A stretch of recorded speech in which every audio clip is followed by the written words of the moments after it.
C'est un texte qui date environ de 2014.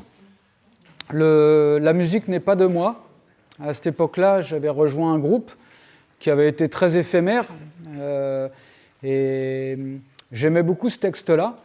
Et donc, quand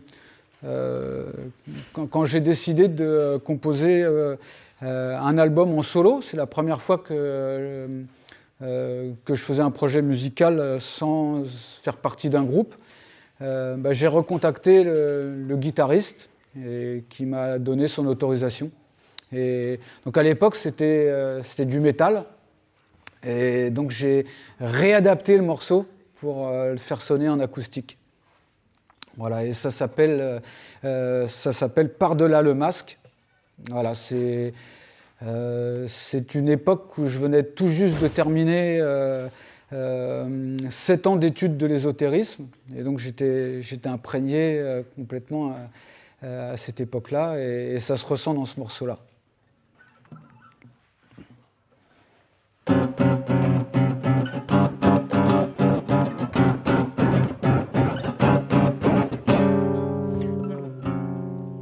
Je ne vous apprends sans doute rien, mais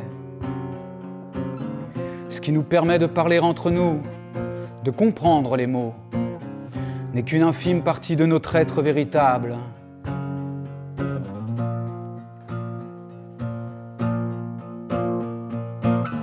Je suis cette voix qui te parle, celle que tu transcendes quand tu chantes, incarnation du conscient rationnel, mon antithèse, la passion débordante de l'âme, assoiffée d'un-lumière. Sans doute ai-je trop rêvé, mes pieds ont quitté terre, la chute n'en est que plus amère. Égo et moi idéalisés, de sphères de conscience inerte, cimetière de l'esprit, la part de l'âme qui rumine nos souffrances en tout genre.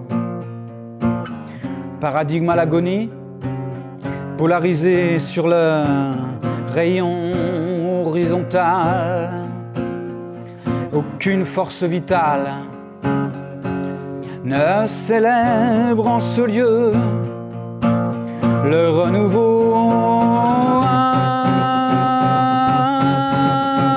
Les charmes de l'astral,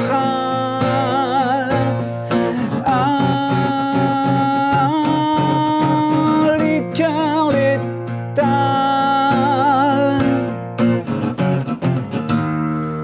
inondés de lumière, mon rêve exacerbé, mes pieds ont quitté terre, comme étranger à la matière. Le superflu n'est plus, mais je suis toujours là. Petite voix implacable, délestée de l'encombrant bagage. Je pointe à l'arrière-plan. J'observe, sans m'émouvoir, se détacher en lambeaux des pans entiers de moi. Qu'y a-t-il au-delà? Saurais-je le reconnaître pour m'y soumettre à nouveau?